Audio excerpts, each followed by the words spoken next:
so you probably don't need me to introduce Jos DELBEKE. You will know him, but just to remind that Jos is a very good friend and colleague here at UI. He's at the STG, the School of Transnational Governance, while I'm here at the Florence School of Regulation. But as we say, we are part of the climate cluster here at the European University Institute. He's professor at STG, but also full professor at KU Leuven in Belgium. And he has the EUI's first European Investment Bank chair on climate change policy and international carbon markets. You all know that he was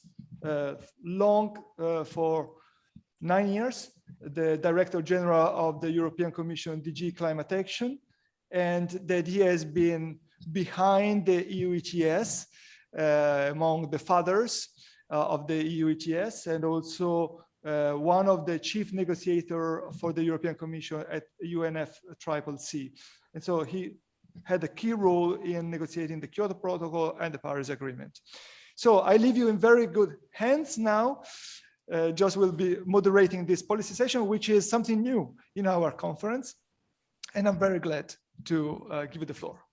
Thank you, Simone, and thanks for the nice words. And it's great to be together on this from the STG, the Florence School of Regulation, and congratulations with your annual conference because it's really looking very good. I have the pleasure to coordinate and chair the session, the policy session on deepening international cooperation on emissions trading and possible reforms for integration with a question mark. And a lot of good work has been done by the FSR Climate on the basis of this LIFE project DICET, and Stefano VERDE, is going to introduce the results of that study. And I then will give the floor and open the floor for a distinguished panelists, Michael Pahle from the PIC in Potsdam. Hello, Michael, great to see you, and we see that Potsdam is really following up on the question on how to link up different carbon markets. Susanne DRÖGE, who has been following very closely the CBAM discussion. Susanne is from the Institute for International and Security Affairs, and we are very pleased, Susanne, to have your latest insights about the CBAM discussion and anything related to that. And finally, we have Artur RUNGE-METZGER, who is a former director at the European Commission, who has been the basic strategist behind the Paris Agreement, as well as behind the Green Deal and its setup. So Artur, very pleased to have you also in the panel. So without much further ado, Stefano, can I ask you to introduce your slides? And you have the mic. Of course, I can. Thank you, Jos. And thank you to all the panelists for accepting our invitation. All right. So just a couple of words about the project. The DICET project that stands for Deepening International Cooperation on Emissions Trading. Here, the goal of the project is to, the ultimate goal is to support European policymakers in deepening international cooperation for the development and possible integration of carbon markets. The duration of the project goes from, the project starts in September 2019, it will end next summer. The ETSs that are involved in this project, especially in the carbon market policy dialogue that I'm going to tell you about in a second, are the following: the EU, of course, and then the following partner jurisdictions: China, New Zealand, California, Quebec, and Switzerland. And the objectives of the projects are to facilitate, and enhance international carbon market cooperation between the European Commission and the regulators of the other ETSs that I just mentioned, to provide information and capacity building on the regulation of carbon markets. We have just, we have done one training last year, and we are about to prepare the second and last one early next year on the issue of integrated carbon markets. And then also to create an international network of experts on carbon markets and increase political support for international carbon markets through dissemination activities. As I briefly said before, just a minute ago, at the heart of the project is the carbon market policy dialogue, which primarily involves the European policymakers and regulatory authorities of the other ETSs. And this dialogue culminates in 3 meetings, which address the following 5 topics of ETS integration. First one is environmental ambition, namely scope, stringency, and policy mix. Here, this means that we are looking at differences between ETS in terms of environmental ambition and how these, what the implications are for a possible integration of the ETSs. Then differences in price containment measures. And so we dealt with a volume and price-based mechanism. Difference in terms of carbon leakage prevention, and so specifically on free allocation and other measures. Difference in terms of environmental integrity, and so the use of offsets. And finally, the question of alignment of the different ETSs, and so possible reforms for their integration. These are, you can see on the bottom right, some outputs so far of these projects, which are background reports, the policy dialogues, and policy briefs. You can find them on the project website.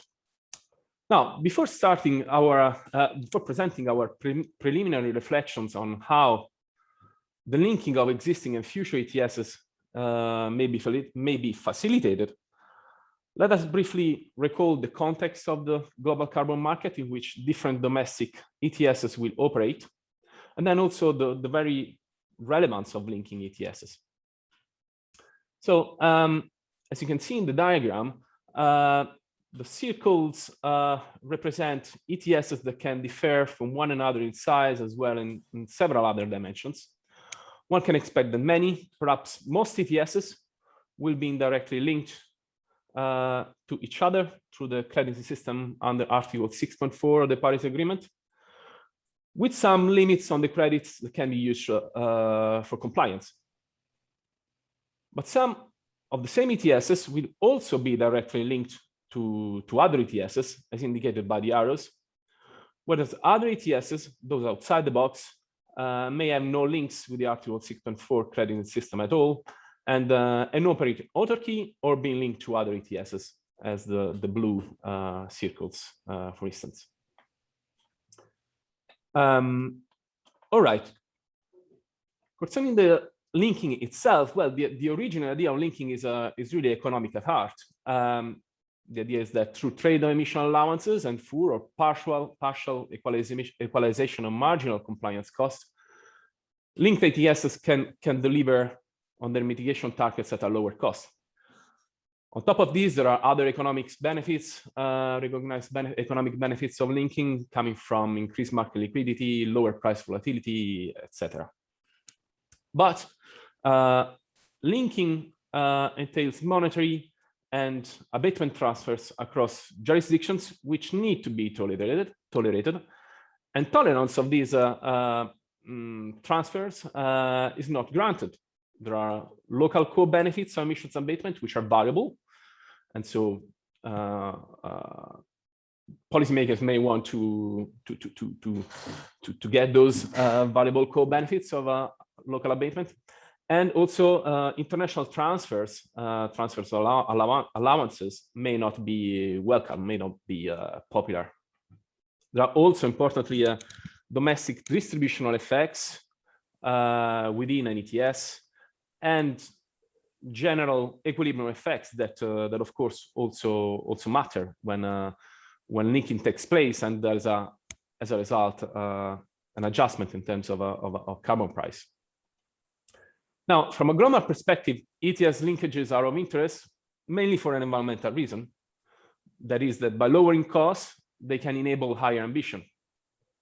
And clearly in the Paris world, this is very important given the gap between the sum of the NDCs and the ultimate objective of the ultimate target of the climate target of the Paris Agreement. Also, the question of trading mitigation outcomes for increasing ambition is central in the Article 6.4 mechanism, and it's directly addressed there. And I put here a quote of Article 6.4, which includes deliver an overall mitigation in global emissions. And the rules that have just been agreed on 6.4 have a mechanism that implement these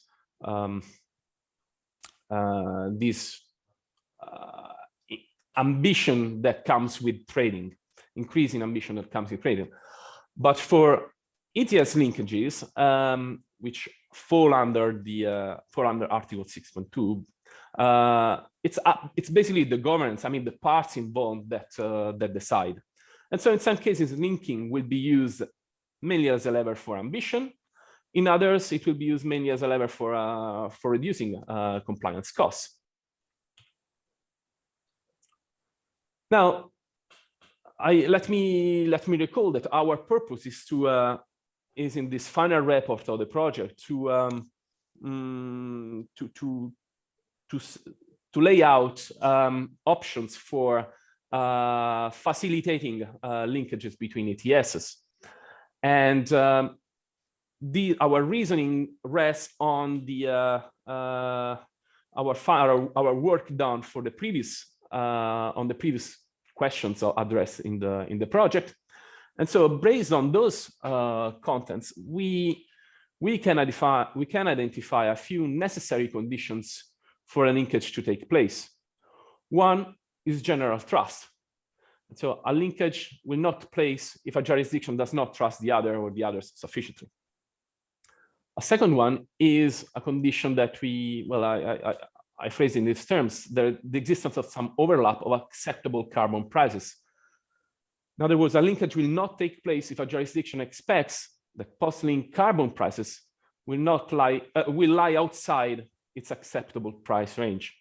We'll get back to this in a minute. A third necessary condition is that, of course, the expected economic benefit, that there are expected positive economic net benefits at a macroeconomic level. A linkage will not take place if a jurisdiction does not expect a net benefit, of course, but this net benefit refers to the whole economy, not only to the other sector. So the whole economy and impact of linking on the whole economy needs to be taken into account. There needs to be also confidence on environmental integrity. A linkage will not take place if a jurisdiction fears that the linkage will come at the expense of environmental integrity. And finally, the question of price control. A linkage will not take place if a jurisdiction fears to lose control on the level of carbon prices, meaning prices falling outside its acceptable price range. Now, from each of these necessary conditions, we derive an indication about how to facilitate linking. So from the need of general trust, the necessity of general trust, well, if trust is not there, it will need to be built gradually through cooperation.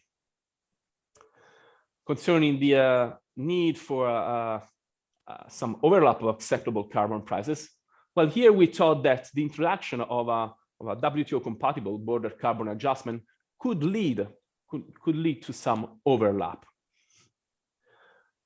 As to expected economic benefits at a macroeconomic level, well, first of all, let me remark that more modeling exercises are needed here. There seems to be a shortage of good simulation studies on the implications, on macroeconomic implications of linking. And then about the integration for facilitating linking, well, really consider issue linkage as a way to increase expected benefits. Issue linkage means considering also other policy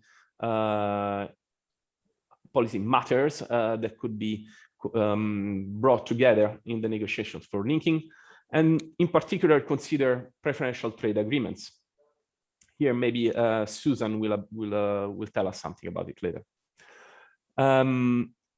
Concerning the confidence, the confidence on environmental integrity, well, linking agreements should include provisions for the environmental integrity of the linked ETSs. and notably require agreement on the regulation of sets and on changes in allowance supply. And finally, concerning price control, well, here, linking agreements should include provisions, if this issue is going to be addressed, the linking agreements should include provisions for maximum and minimum price bounds, what is normally called a price collar. Now let's go back to the acceptable price range, which I think it's an it's a useful analytical concept. So while an ETS is of course a quantity-based instrument, we think that there is always a range of carbon prices, explicit or de facto, that a policymaker considers acceptable given all her own objectives and constraints. So when it comes to linking, the expected post-link price needs to fall in the acceptable range of all jurisdictions for the linkage to potentially take place. So in the diagram here on the left, you can see situations where a linkage will not take place because the parts A, ETS A and ETS B expect that the post-link carbon price, well, will be this, the one that you see, represented by the black circle, and this will not fall in a common region of the two parties. So will not fall in both acceptable price ranges. So it will not be acceptable basically for one of the party for part B. So the linkage will not take place. There's not a condition for a linkage to take place. Conversely, the condition is fulfilled in the right, in the situation that is depicted on the picture on the right. A situation, for instance, like the one on the left, I don't know, it could be, what could be in the real world. I'm thinking about Europe today and the EU today, UTS today, and California's ETS. I mean, there's a big difference in prices clearly today. I wonder whether, if the two systems were linked, whether a price that would be, given the size of the two ETSs closer to the current price in the UTS, whether such a high price would be acceptable for Californian authorities. I don't know that. And I made this example of the California UTS also to stress the fact that,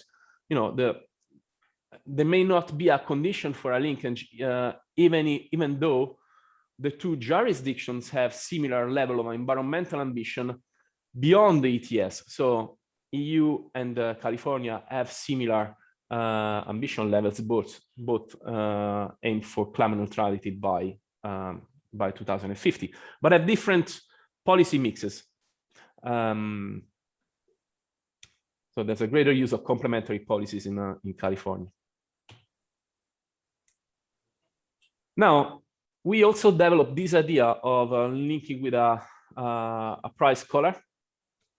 And why is that? Why a price collar can be important for facilitating linkages? Well, even where there's a situation where the expected post-link carbon price does fall in the acceptable range for all potential linking partners, still jurisdictions may be concerned that future events or the behavior of the partner jurisdictions could drive carbon prices off its acceptable range.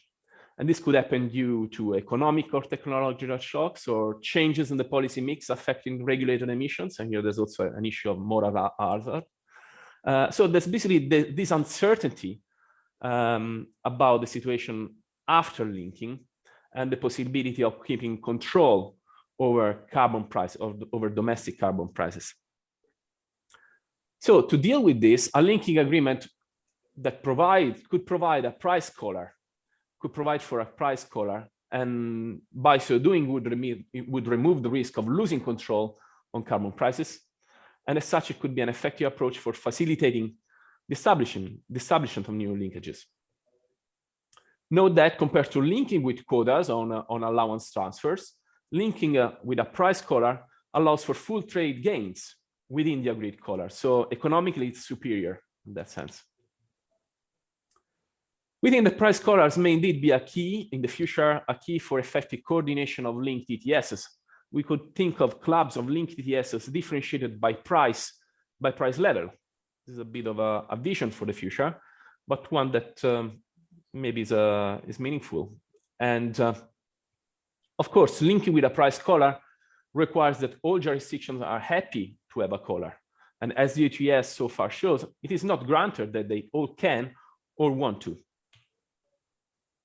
So let me conclude that, first of all, it's governments that decide on the purpose of a linkage. In some cases, a linkage will be used mainly as a lever for ambition, environmental ambition. In others, it will be used mainly as a lever for reducing the cost of compliance.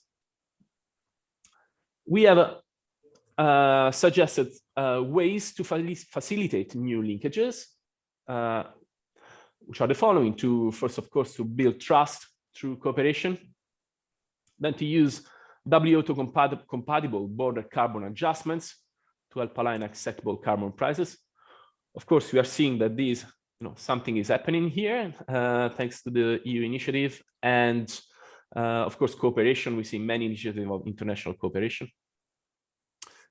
We also suggested that preferential trade agreements could be used to make basically linkage have net positive effects for all the parts involved. And here also we are seeing initiatives in some areas of the world.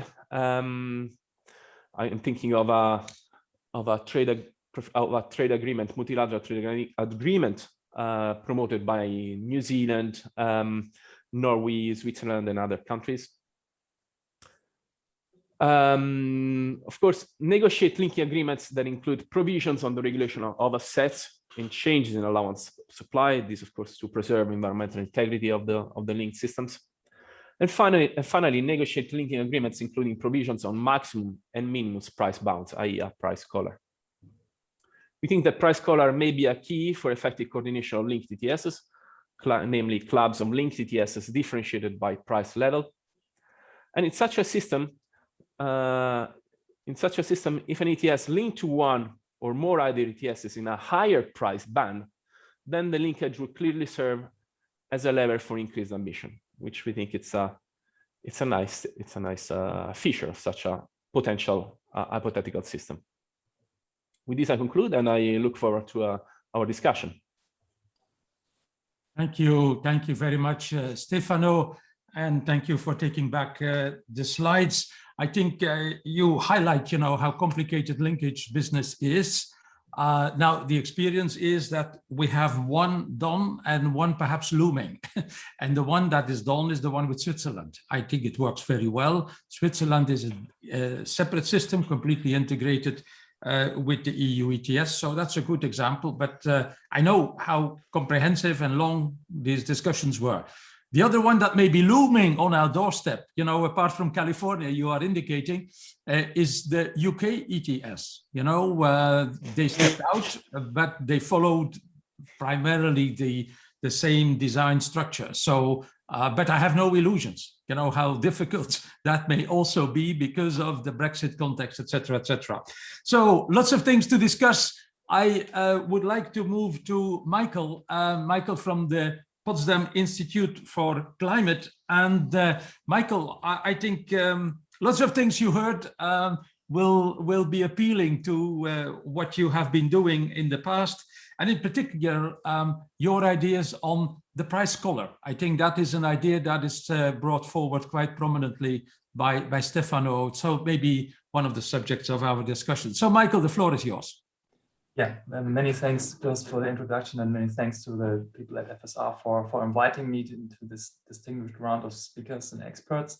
To give you a heads up, I don't have anything. I have slides, but I don't have anything on price collar in my slide to avoid sounding like a broken record, because everyone knows Pick is a big fan of it. But I will come back to it, because something Stefano said that made me think that there may be actually some caveats when it comes to linking using a price floor.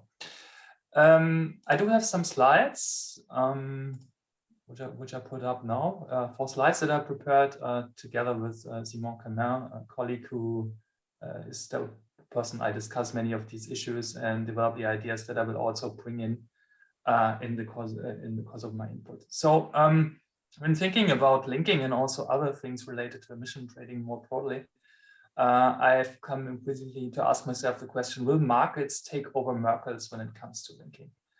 And here by Merkels, I mean politicians, maybe also policymakers sometimes, but politicians for sure. And the reason I used Merkels and not directly mentioned politicians is that I think there is an episode in German climate policy that holds an important lesson for what we are discussing. And it's the case of the German coal phase out. So I don't know if you've been following this. In the mid of the last decade, Germany realized that it will have a hard time achieving its climate targets for 2020. And it was pretty clear that coal is a big issue because it's most of the emissions in the country come from burning coal for power and heat production.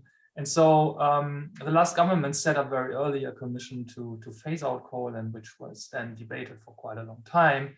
And then in 2019 concluded. And it so just happened that in parallel, the price of the EUAs went up considerably. I mean, we know all the issues behind it. There was reform, but there was a very substantial price increase. And to put it a bit pointed, at the time the commission came to its conclusion, it was already outdated. I mean, to a large extent. And so this led people at Bloomberg to come up with an analysis that has this very interesting title that stuck with me: Markets drive Germany's exit from coal much harder than Merkel. And of course, the coal phase out and rising prices are not immediately a linking story. And there is a lot of things that cannot be compared. But I think what is my major takeaway is here the timescales of political action, politicians, and markets. And I think this is the recurring theme of my input, and I'm going to elaborate with this in the following slides. And this is really, for me, the main takeout that I'm observing in many fields, not just linking. Actually. So starting with regulators, I think, and already some of the aspects were mentioned already. So I want to provide some observations and comment on them relating to what I just said about the timescale. So we all know that linking is a difficult business. There are some linked schemes, but there are definitely more not linked schemes than there are linked schemes.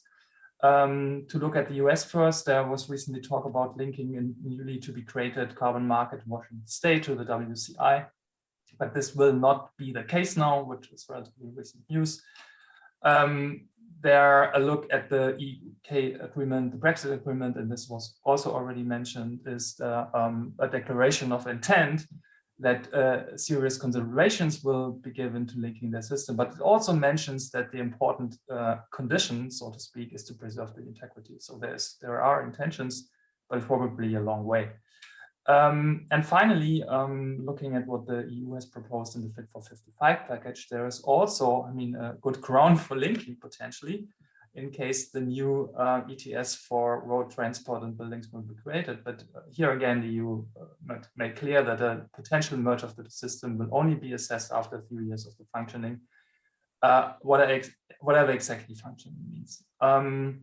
So it's really clear that the take or the approach that has been taken here on the side of regulators, policymakers, and politicians is to be very careful to watch the step. And it's pretty clear that they are cautious for good reasons. So we do not only know the problems from theory, but also from practice. For instance, we do have a case of the delinking from the New Zealand scene from the Kyoto markets, which turned out not to be a good, or was a good idea, but did not work out as well. And this essentially all relates to these conditions that Stefano explained in the previous talk. So there's a long list of conditions. Optimally, every one of them should be met. And since this is not a small list, this is a quite tall order. I mean, creating trust. So we know it rather takes us longer than sooner to get to the state of linking if we just take this regulatory perspective. And in contrast to that, for markets, things work out quite differently. This is not their business. Their business is to seek profit and to do it as fast as possible, because otherwise you are outsmarted by competitors. And so this is really where markets totally different from regulators. I mean, it sounds like a no-brainer, but putting it more into, going more into the specifics. So my take on the voluntary carbon market, and I have to say, I'm only observing this from afar, but my take is that actually the market has been emerging already. So Article 6, it could not be helped but to conclude on Article 6, because otherwise the market would just have developed itself, as it's already been doing. So I think there's a lot of pressure on participants or actors from markets that are already acting or creating the markets to define the rules, because otherwise these actors would have defined the rules themselves. So this is my observation, but maybe otherwise other people here who are following this more closely have a different take.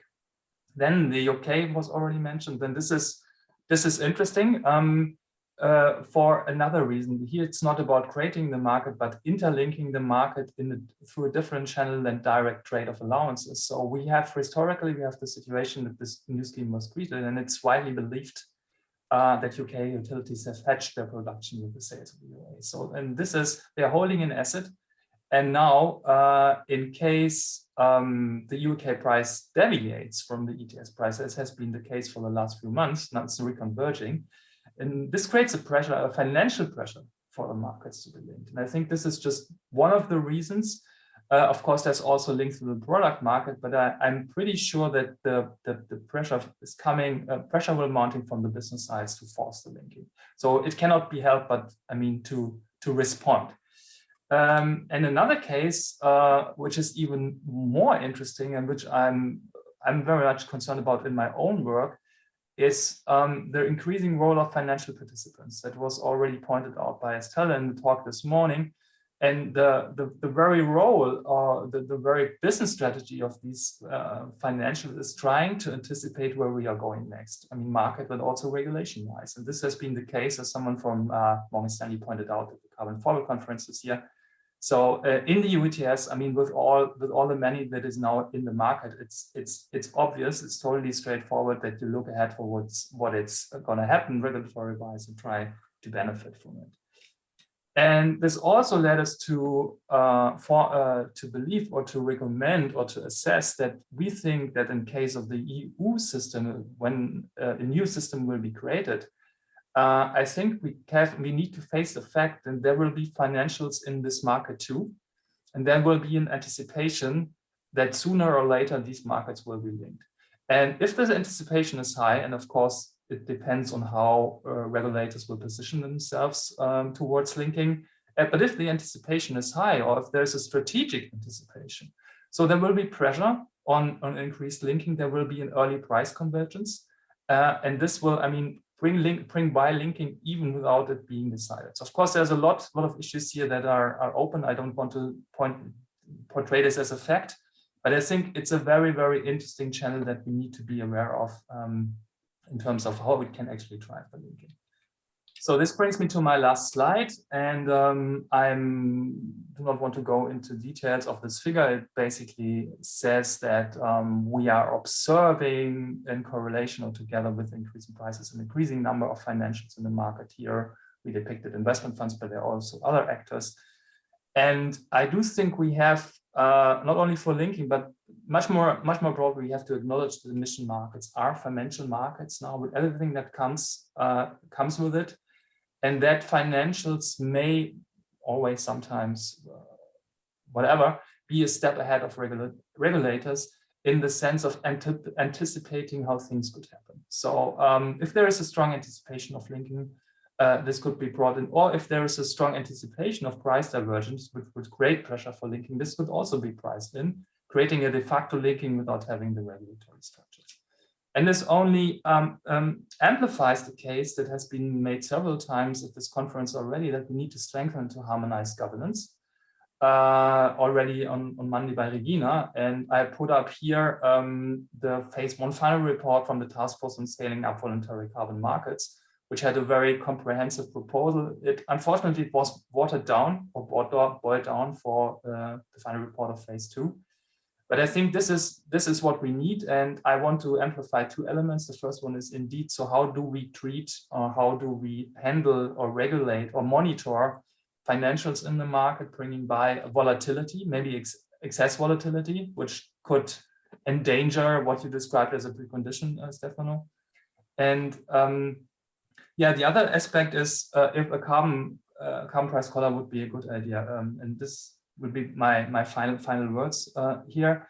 So I think, yes, it will be a good idea. I think it addresses many of the conditions that you named, but one also needs to be aware that if prices hit the ceiling, so you will create an instance of other linking. So, I mean, allowances need to come from somewhere. And as following the German discussions, the idea is now if you need to inject additional allowances into the market because you have a price collar, this should come from EU flexibility mechanisms. And likewise, we could imagine that this need to be coupled through the Article 6 somehow, bringing offsets into these markets that are linked. And so we would actually create another less direct instance of linking elsewhere if we would coordinate on the price collars. I haven't thought this through, it just occurred to me, but I think it's a very important aspect to be aware of. Many thanks. Thank you, Michael, for your thoughts. I think you brought in a few new elements, or you focused on a few new elements, the voluntary markets kind of development. I think it's an important one, and the financials coming to the market. And then, derived from that, the questions you raise about the price collar. Very interesting. Now, moving to Susanne. Susanne, you have been following a completely different discussion, primarily than the linking between compliance markets. You have been, very active on the CBAM discussion, which is a kind of a variation on that, but, it's a very specific one. So any considerations from that view, including from, plurilateral agreements that are being talked about, carbon clubs, the whole list of issues, are very much on the minds of so many people. So may I forward the microphone to you, Susanne, and welcome to have you, in this. Yes, hello, Jos and everyone, and thanks for having me. I went through Stefano's recommendations or conclusions a bit, and I think now that you're asking me specifically about the CBAM situation or the discussion, I can start with that one for sure. Because the conclusions are speaking of the role for linking of schemes that could be played by WTO compatible border adjustments, and we now have the discussion on the proposal by the Commission in the Fit for 55 package, which includes a border adjustment mechanism that only works in one way, namely for imports. And really, I mean, to make this compatible with the WTO was at the heart of the proposal. Still, there are open ends to it. So its first take is that definitely a WTO compatible border adjustment is of course the best of all worlds, but it's hard to materialize because in this concrete case, the CBAM is really closely attached to what the ETS is all about. So it's rather looking at the needs of the ETS to deal with leakage, plus looking towards being WTO compatible. Still, it is coupled to the ETS. It's not coupled to an indirect tax, which would be wonderful if we would follow the WTO, the GATT rules. But it's not an indirect tax. I mean, lawyers will try to show that it is an indirect tax or equivalent to an indirect tax, but let's see whether or not there will be complaints. And then, of course, it is not dealing with export leakage, and this has good reasons in WTO law, but it is also relating to other critical issues about measurement and bureaucracy and transaction costs. So we are not talking about the watertight border adjustment mechanism in the EU, but it's close to something that is designed in the right way. Now, the question really is, what does it do to other countries? Is this an interesting way to support or lever carbon pricing and even emissions trading schemes that then could be linked? Or is it already a kind of linkage? And of course, there are many aspects to it. I think you can partly say it's a bit of everything. First of all, I think it's, of course, a lever for countries that have plans on an ETS or have pilots like China and that could become more interested in linking with the EU ETS now. It could, of course, it would be really not so good if now countries are confronted with the idea that they should rather have an ETS than a carbon price via a tax, for instance, because I think for the time being, raising ambitions globally, a carbon price of whatever sort is important as a first step. And if countries have a regime that allows much better for a tax, one should not pressure it. So the CBAM proposal is really clear what can be credited if goods enter the EU, and crediting is only allowed for a carbon price, so not ETS, but any pricing that could be credited for. And that means two things to me. I mean, first of all, the implementation of a price for imports is extraterritorial carbon pricing, let's face it. Because also the basis, the quantity that it is based on is the emissions abroad. And the price it is based on is the EU price, and the credited CO2 price abroad will be subtracted, but it is a measure that overreaches somehow into other countries and their regimes. So that's a matter of fact, and it's a step change in climate policy making to me. And I think it can prepare a future with the linking of emissions trading, but it doesn't have to end that way. Why? Because I think what you all know about the linking idea, and I started, I think 14 years back when we all were so excited about linking. We had all the discussions that are now much more in depth, and I enjoyed very much your project results and also the talks about the role of financial markets in this. But we have several factors that come in politically. I mean, politically, if we dream or think about the EU ETS linkage to China, we have a regime problem as such, because China has state-owned enterprises in place. They have a hard time to make the cost of carbon transparent and their energy prices transparent or find out about them. So the launch this year was not the full launch, basically because of these technicalities. Second, and there's this regime rivalry with China, which is a higher political discussion. Should we at all do something together with China? Because they are not a democracy and they are not yet a market economy, which is a WTO issue as well, because China is really pushing very hard under the WTO to become recognized as a market economy, and the EU is against it so far. And looking to the other direction towards the US, there is no ETS. There are these state-based in the US states, which is good.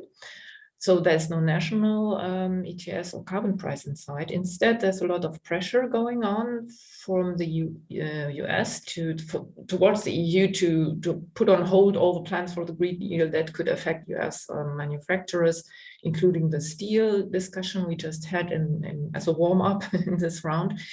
And there is a lot of talking about two things: equivalence of efforts that could be translated into pricing. Second, the role of emission standards as a common project with the EU. And of course, this turns the idea upside down, that if you agree on the standards, you agree on the performance, and of course you agree on emissions in terms of what is the quantity per unit produced. But you just turn away from the market idea behind it, because then the regulator has to find out about the best technology. And we have benchmarking here for free allocation. This is a very similar exercise, but it's coupled to assets, it's coupled to free allocation. And so there's an incentive to outperform the benchmark. Well, and this discussion is, again, a bit of a déjà vu, because the US is in favor of something that is actually not really US style. It's in favor of some regulation of emission standards. And last point, maybe on the idea of trade agreements, I think, of course, it is always a good starting point to talk to trade partners about such standards. We have standards across the board for different goods that are being traded, and starting about common ambition in specific energy and emission-intensive sectors is a good idea. But then again, where does it all lead to? And this brings in the time perspective. Trade talks take years, and sometimes they just stop for political reasons or are put on hold or just the trade ministers cannot meet because there is a new variant of a virus. And so I think this is the slowest option ever. There are attempts for environmental goods agreements to restart, or the acts agreement that has been hinted at by Stefano is a small country initiative to put climate and trade ambitions together. But I think lately the UK said, no, we won't join this, and it really needs a big partner to join. So, and then of course, the question would be what type of agreements, be it trade, be it standardization, would play into the direction of linking carbon pricing schemes? And I think this needs to be sorted out. We can discuss it. I just have more questions than answers at this point. Of course, it would add a club good to cooperation on climate. And linking is a more distant idea of how to converge regulation and carbon pricing and ambition in a way that lets market take over. And finally, that would be an interesting and relevant, well, result for the next, I don't know, midterm or long term, but I don't see it realistically happening the next few years. So I think this is my last point I would like to add to the conclusions. Thank you. Thank you, Susanne. Very interesting what you have been developing as your thoughts and reactions to the paper by Stefano. If I summarize it, CBAM can help, but it will take a long time, to help the establishment of other ETS systems and ultimately the linking. So, but it could be a useful step. That's what you are saying, but most efforts will probably be on the crediting, others demonstrating that they are having good reasons to avoid the establishment or the implementation of a CBAM on the products they are importing in the EU.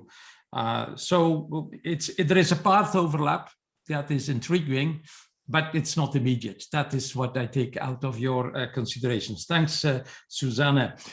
Moving to Artur. Artur Runge-METZGER have been overseeing lots of developments over the last decade and a half in the EU carbon market, the Paris Agreement, the Fit for 55. Now, Artur, your take on what has been said so far. We could link up. We could go for CBAMs as a way possibly helping linking up. But, we should be wary also of the voluntary, of the voluntary carbon market developing, and of the role of the financials playing presumably in the current compliance market, that we know best, the EU ETS. Over to you, Artur.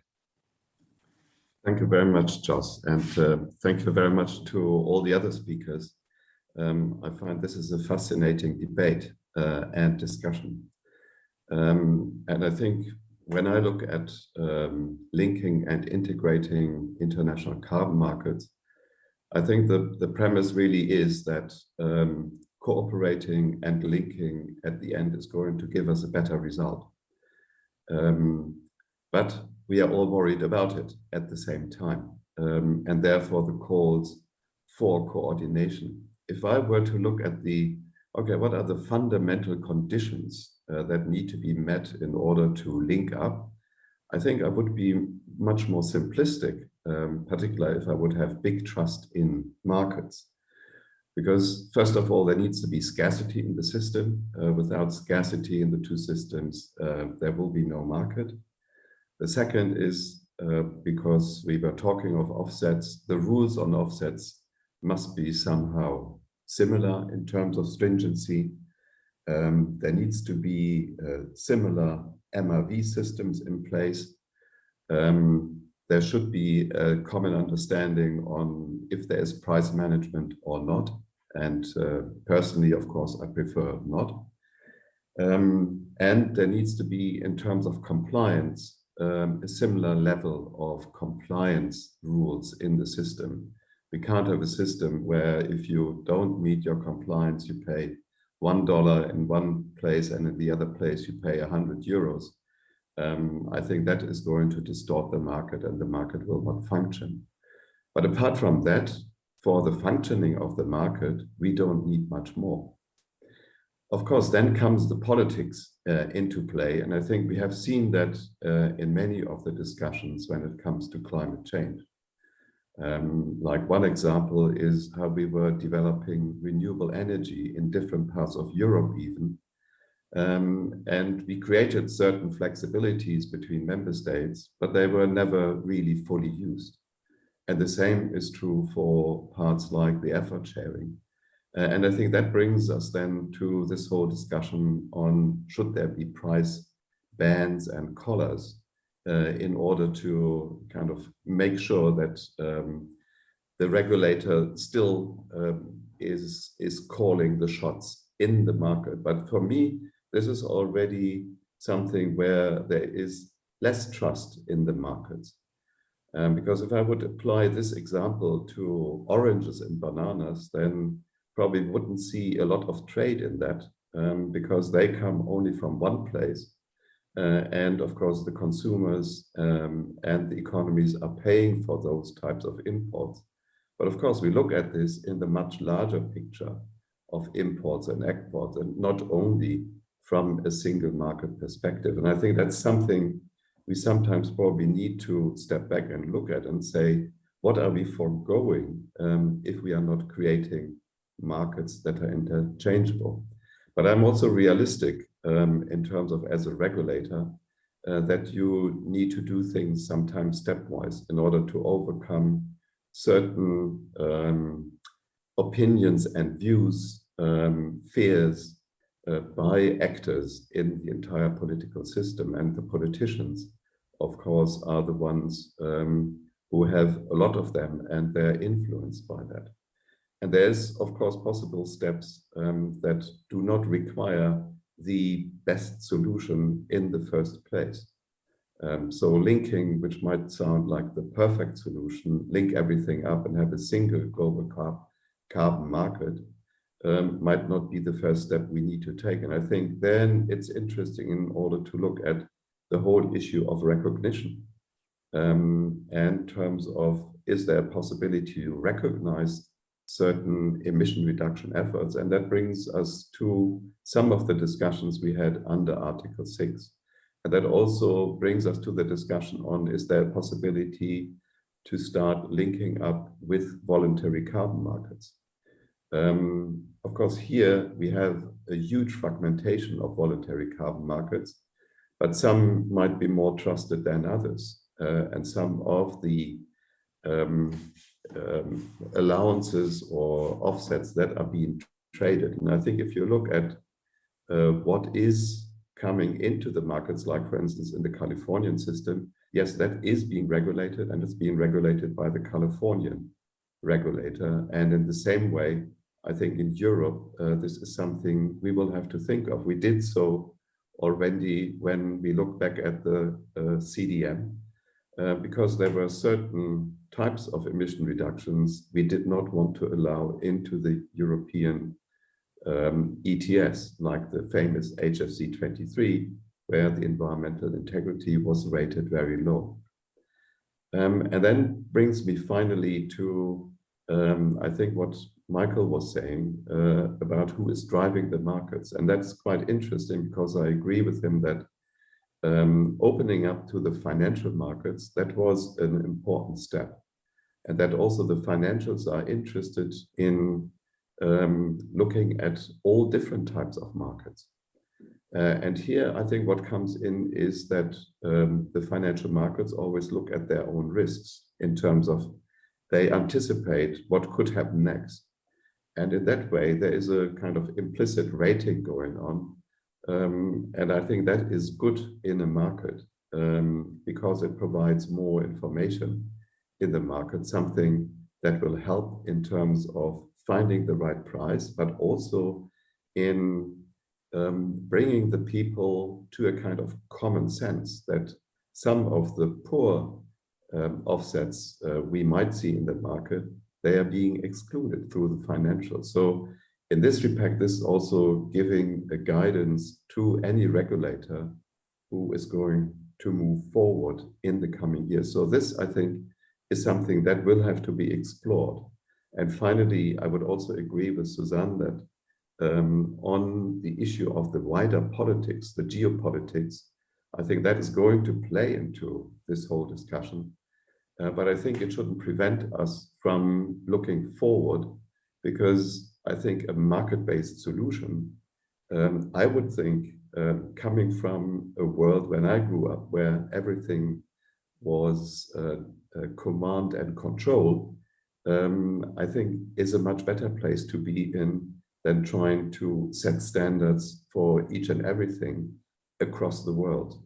Because, Susanne, even if we look at standardization, you could say this is an overreach. Some call it positively the Brussels effect, that Europe has set certain energy efficiency standards for white goods that come into Europe. That's also a measure that is helpful and successful. But again, it's unilateral. It's not in terms of cooperation and coordination. It is many of the exporters from the other countries follow our rules in order to make sure that they also have their economic gain from the trade. Thank you very much. Thank you very much, Artur, for your thoughtful comments. I would like to have one eye on the chat box, but go further or go back to Stefano, you know, for the first reaction on a number of suggestions and questions that were made. But we can have a free-flowing discussion. You know, one of the elements I think that were touched upon quite repeatedly, and also by you, Stefano, is on the voluntary carbon market, because the practice of the CDM, as Artur just was recalling, was a de facto kind of currency recognized by many constituencies through the United Nations. Now we may have now something similar on the Article 6, and there was a partial link, you know, you could say, through other constituencies. Is that possibly a model? I think Michael also made a few comments on that. Just opening up the debate, you know, going away from linking between two compliance markets to partial linking, where what is happening in the discussions now is the CBAM and the trade aspect and the emergence of the voluntary markets. Over to you, Stefano.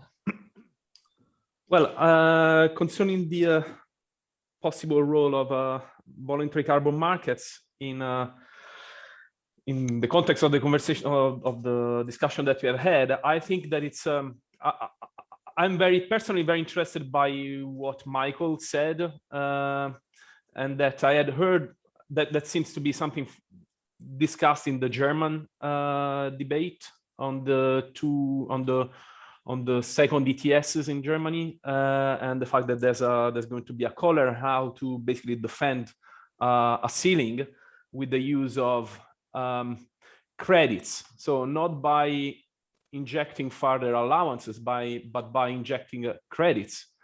And I think that this is an interesting option. And these credits could come even from within the EU. Like exactly from sectors not covered, of course, by the ETS, because those would be emission reductions. So you would be, yes, I think it's a very interesting, prospect to consider. And in the German case, I mean, if the Germans go ahead, it's a very interesting example to see. So personally, I find that option very interesting. I don't know if Michael, you raised his hand, and over to you, Michael.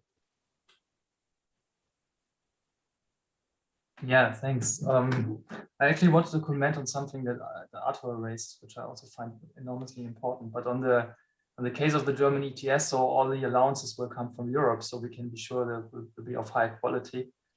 So that's the big credits. advantage. The credits, you mean? The credits. Yeah, the credits. I mean, it will be. No, because I think the distinction between allowance and credit here is important. And I think, Artur, what you mentioned, so that there were a lot of flexibilities in the past that were not used. I think this will change.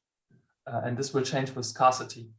So you are actually describing the way forward and saying, once we have scarcity in the market, the rules of the games will change completely. And I totally think this is the case, and this will be a fundamental shift away from the systems as we knew them. And this is at least what I'm observing or previewing from the German developments.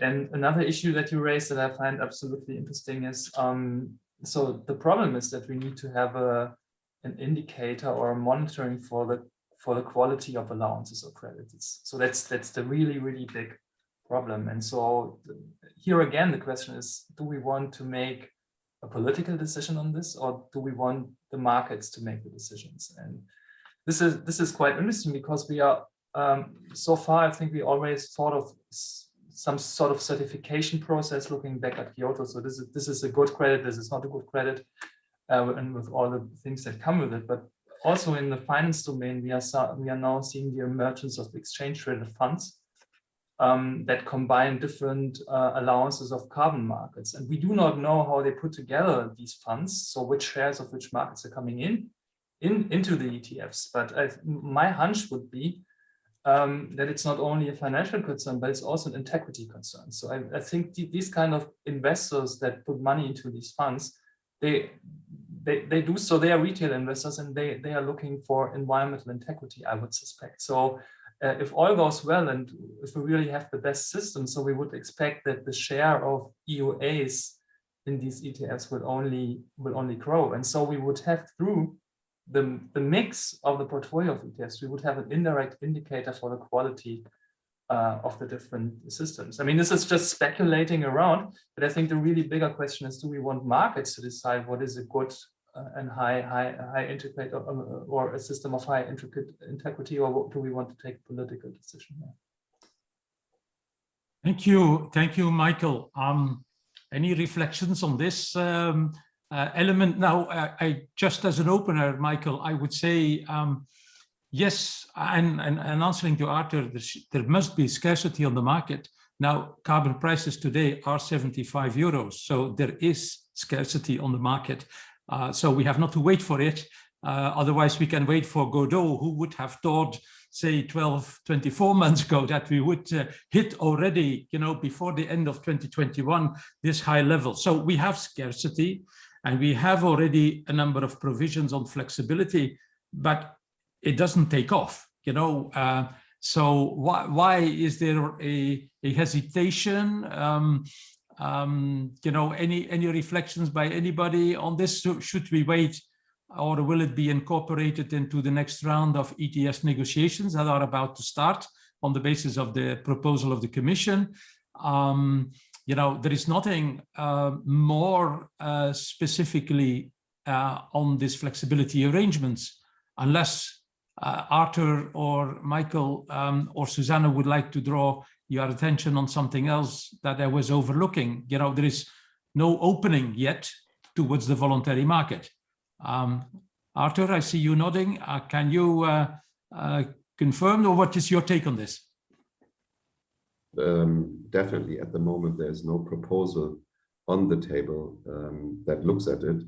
But as Michael was indicating, also Susanne, there's a discussion starting in the context of, okay, how can we create an international carbon market? And I think there's different avenues, and one which I didn't reflect on is also the one of the carbon clubs, if that would be a viable way forward in order to make progress.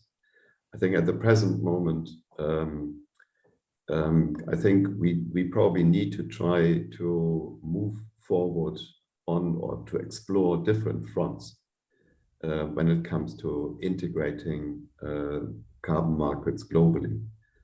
Because of the very different instruments different countries are deploying, whether it is carbon markets or carbon taxation or setting other standards, the voluntary carbon market coming up, then the whole geopolitical questions, who would like to trade with each other or to be in the same club. So I don't think that one should put the money on a single horse. I think we just need to be innovative and see what could work and what could be a next step, a practical step forward in order to show that it's better to have more cooperation, more flexibility in the system, and move towards market-based systems. I think that's the big question. And in that respect, we shouldn't exclude in Europe, and we know there is a debate on how can we raise further ambition in Europe, even if I think that 55% is already quite a number, whether one could look at the emerging markets under Article 6. But I think one should not be beyond the wrong footing here. Before we see the first credit moving under Article 6, there's still a lot of time because the Glasgow decision was a decision on a work program in order to put it into operation. And we know how long it took to get the CDM into operation after it was decided in Kyoto. Of course, we have learned all the lessons in the meantime, but I think it will still take some time before we see these credits. And part of that discussion is, again, and I listened to a few debates over the last week, what was the outcome of Glasgow? I think there's still some very different readings on environmental integrity and Article 6, and what still can be done. And some say to rescue Article 6, and the others might say maybe we have been overdoing it already on environmental integrity. So I think we will see this discussion to continue internationally. And I think that makes it quite interesting to look at it from a European perspective. Is there something apart from the financial markets who will do their thing in order to shape the system? Whether from the regulator side, we should not also make a step forward, which will also help the financial markets, because many colleagues in the financial markets are coming to me and to other regulators saying, please put some order into the fragmented voluntary market. At the moment, we are playing with fire, and there's a lot of risk associated with all the financial transactions we are doing in the voluntary market. Could you please put some more order into it? And I think if you talk to insurance companies and pension funds, I think they are really worried that they are overstretching in terms of their risk, and they have very strict rules how much risk they can take in these markets in order not to undermine kind of the portfolio of their investors and the objectives. You still want to be able to pay the pensions at the end of the day and the insurance. Thanks. Thank you, Artur. Thanks for your very useful considerations on the voluntary carbon market. It's going to continue being very fragmented. That's a very important element, because the quarreling seems to continue on what is solid and what is environmental quality, etc., etc. And second, you know, it took indeed 5 years after Kyoto to have the decisions made on the CDM and on the JIs. JI was never really flying as the CDM did, but it all came down to a disappointing story, you know, so we have to learn a lot of lessons on this. But linking that to the idea of carbon clubs, I think is an interesting one that we should give more consideration on, because the word carbon club is not a reserved word, you know. It's a club of countries coming together to do something together, you know. So it's a plurilateral agreement that, you know, may pop up. Any views on this? You know, Stefano or Michael or Susanne, you know, in the trade discussion, Susanne, you were a bit pouring cold water over this kind of agreements, because they also take a long time to mature. Could the carbon club perhaps be a shorter way, you know, getting started with something and then let it grow, you know? Up to you, Susanne. Yeah, sure. I mean, I also wanted to come in on other things.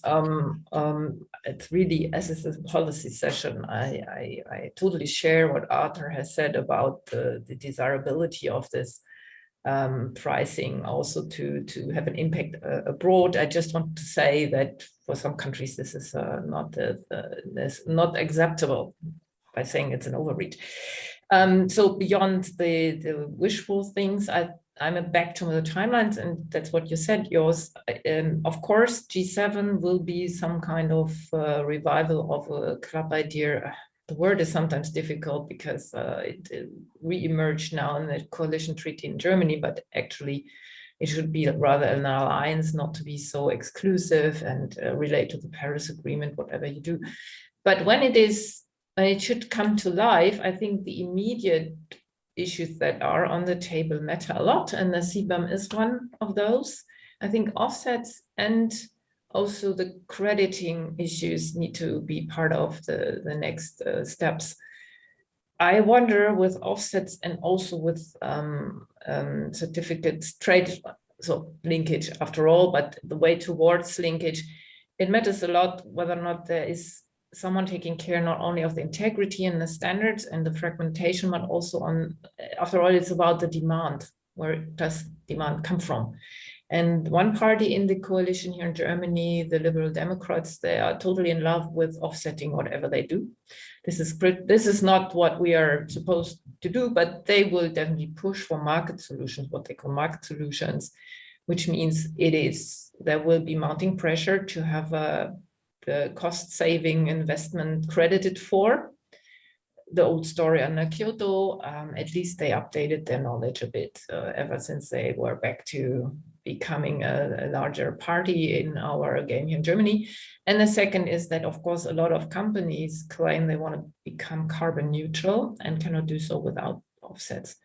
I think that's an immediate task also for whatever the alliance could be to sort out what are national interests when it comes, or EU interest and then member states interest, G7 interest, when it comes about emissions trading in that respect under Article 6 or bilaterally with ETS. And I think this is an immediate task to sort out.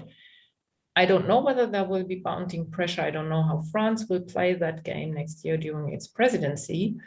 But for a club or an alliance, I think this kind of issues are immediately on the table. While in the longer term, it needs to be a clear idea of what the vision is. Is it we want to align our regulation, our pricing systems, you want to have linkage where possible.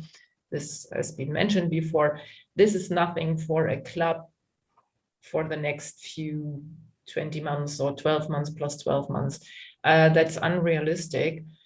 But I'm totally in favor of giving the debates a direction and sorting out among member states what is the preferred option for the EU system. And that is critical also when it comes to integrity and to the development and anticipation of the carbon price in the EU. Thank you. Thank you, Susanne. We are well approaching on our time schedule. I see Michael having his hand up. So Michael, you come in, then I move to Stefano for a final consideration, and then I briefly come back to Susanne and Artur if any issue is left. Michael, you have the floor. Yeah, thanks. It's a little bit of an afterthought, and I think it's probably not helpful to bring closure to the discussion, but nevertheless, I wanted to throw it in because listening to the exchange, I was beginning to wonder, I mean, the idea of carbon clubs, the idea of linking, I mean, it's all framed around cooperation. And I think that's really what ties these ideas together. And of course, this is laudable, but we know the problems. And I was thinking, maybe it's time to rethink this, because I think what actually drives the use of offsets and flexibility mechanism is not cooperation, but it's competition. So, I mean, it's getting harder and harder to meet the targets. And so we are moving into a sphere where we are seeing countries potentially through the NDCs or through other national mechanisms seeing to compete for good offsets. And maybe it's time to acknowledge that as things stand, we are not in the sort of ivory tower of a good cooperative, selfless sort of cooperation world, but we are moving into a national interest world that, as a very important complementary part, needs some rules of the games. So, and the difference is that we would have a different starting points, and Susanne and I discussed it already in different contexts, but we would need to start from national interest, build a club around national interest, and then say, okay, it's also in the national interest to have joint rules of the game. And maybe in terms of the sequence, this could be an alternative way forward. Thank you very much, Michael. Very interesting thought. Indeed, it is about cooperation, and it is about getting some order in the brutal world of competitiveness and trade. And, you know, it's about interest. You know, good to highlight that. Moving, Stefano, to you for some concluding thoughts on what you heard. Yeah, well, I'll just make a couple of remarks. One that is not really like does not build on all the contributions that we have heard so far, but maybe I should have said it in the beginning, ironically. But it's that in this project, our perspective is to propose something, or to present something, possible options for facilitating linkages between ETSs. So it's not our intention. Our aim is not to say what would be an ideal development of the global carbon market. Our intention is to say, well, given ETSs, if we want them to link, how can this be facilitated? It doesn't mean that. So it doesn't mean that, in our view, linkages have to happen because otherwise, there's it would be a failure or not. No. But if we take the idea of linking, of integrated ETSs, then so far we've come to the idea that collars can be helpful. The second thing, and of course, as I said, for some jurisdictions like the EU does not have a collar in the first place, and so far rejected mainly for institutional reasons, and that is a fact. It's just taking into account. But our perspective goes beyond the European perspective, so we consider linkages in general between ETSs. And this leads me to the second remark, which is about the price collar, a distinction between rationales for a price collar. One is an internal or domestic. There are domestic rationales, which are the traditional, let's say, the better known rationales for a price collar, which is to reduce uncertainty and therefore on the price, and therefore to incentivize investment. That's at least one of the main rationales. But what we are putting on the table is an external rationale, that is the rationale for a collar as a way to facilitate linkages. And that's why here a collar is not equivalent to a floor. A floor here, when you think of the purpose of linking, you need to have also a ceiling, because you want the other counterparts to be reassured in a way that the price after linking will not go over a certain, from the perspective of the jurisdiction which has a lower price in the before linking, the price post link does not go over a certain above a certain threshold. So yes, I thank all the panelists very much, and you, Jos, of course. Thank you, Stefano, for your comments, and indeed, to concentrate the debate where it started. It started with the linking between compliance markets, and now the debate is moving much wider. With that, I think that is what we discovered through this conversation. Artur, a final thought, and then Susanne, a final thought, and then I will try to sum up. Thank you, Jos. And maybe a word on the price collar again. First of all, I think in the ETS, there is a provision that works against price spikes. So that is already there, and that allows the Commission to trigger the issuance of more allowances. But that's really looking at price spikes. And even if you look at the recent price development, I don't think that the conditions would satisfy that article in the ETS regulation. So it's really trying to look at what happens if the price goes completely out of proportion. The second thing on collars is because in my early studies, and that was in the early 80s and late 70s, there was a huge discussion in terms of price collars when it came to agriculture commodity markets, whether it's cocoa, coffee, Hevea, anything, and it was tried. And it was, I think, if you look at the practice, in terms of how you establish price collars, there was no solution to it because the interests are so different in terms of these price collars, whether they should be high or low. And what could be agreed at the end of the day, I think there is no example, if I'm not mistaken, that really worked. Neither on coffee, nor on cocoa, nor on any other thing. And kind of where you come close to price collars also is, I think, with the early stages of the common agriculture policy. And I don't think that this was a success, because otherwise we would not have embarked on a reform of that system.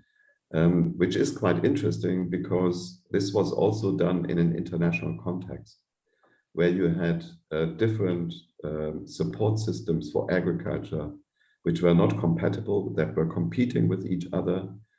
But in the end of the day, they became so excessive that kind of the economics and the welfare economics just didn't work.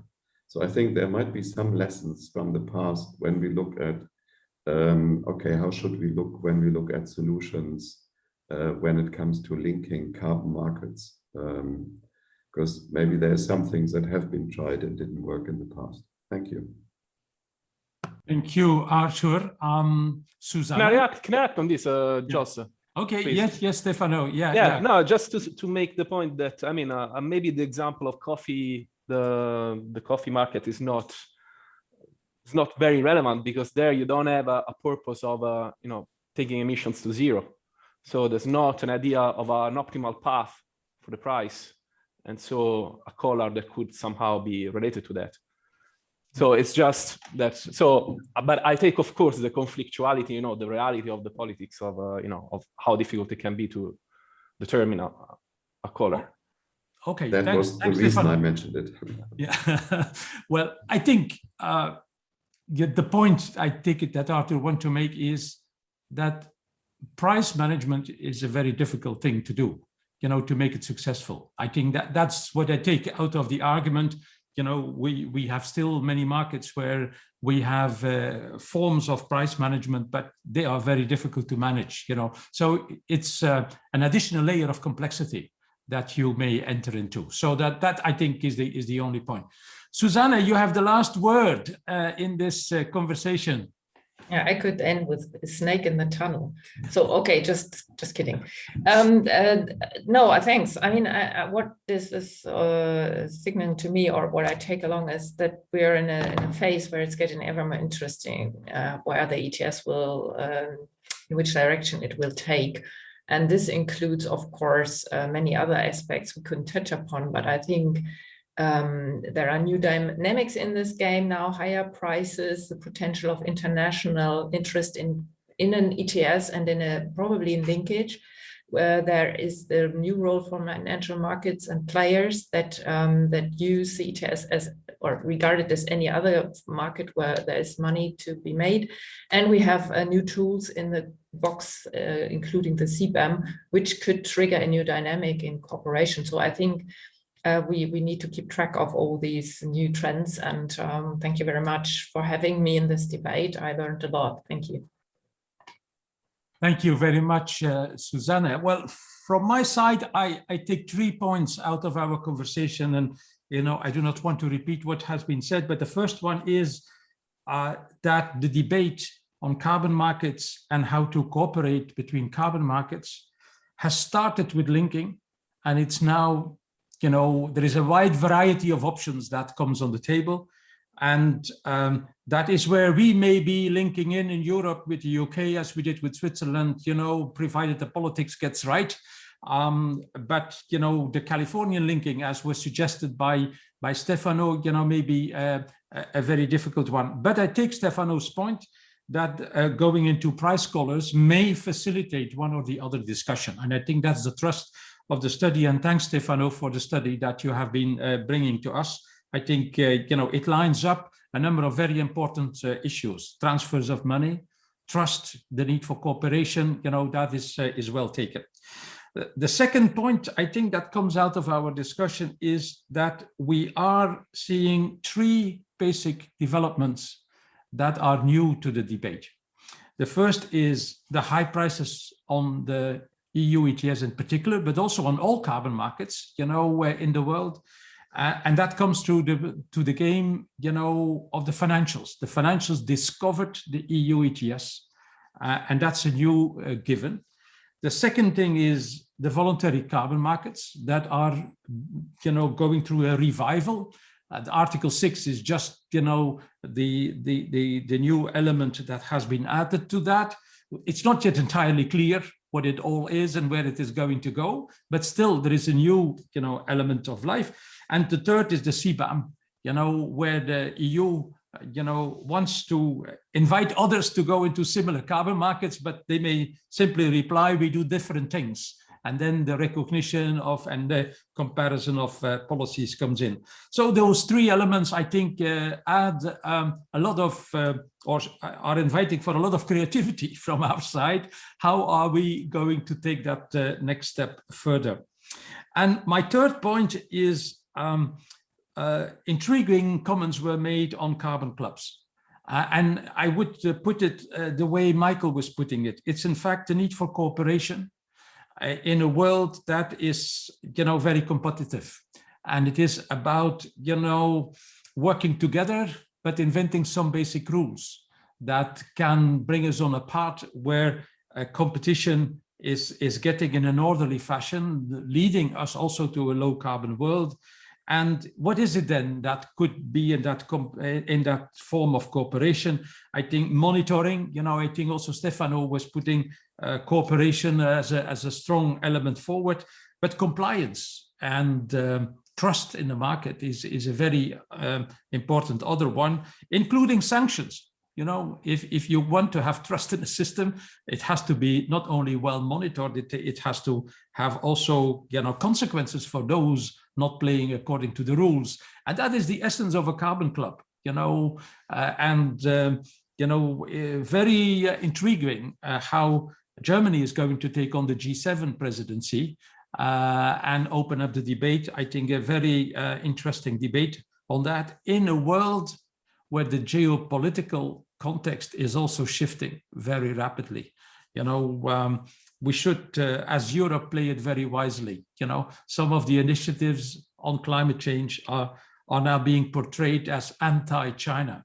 I think that's not where we should be. We should have a neutral debate on how to reduce greenhouse gas emissions and invite and work with the Chinese as with any other country in the world. So we have to also get some fresh thinking into this way of handling the new geopolitical situation. But, you know, who am I to tell you anything about this? We see it every day in the newspapers, how the place of Europe is changing and moving, and climate is going to be mingled into all those discussions. So for my part, a very interesting discussion. Thanks, Stefano, for the study. Thanks, Susanne. Thanks, Artur. Thanks, Michael.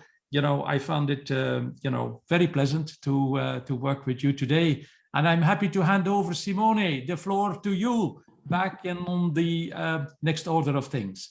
Thanks all, and see you soon. Yeah, bye.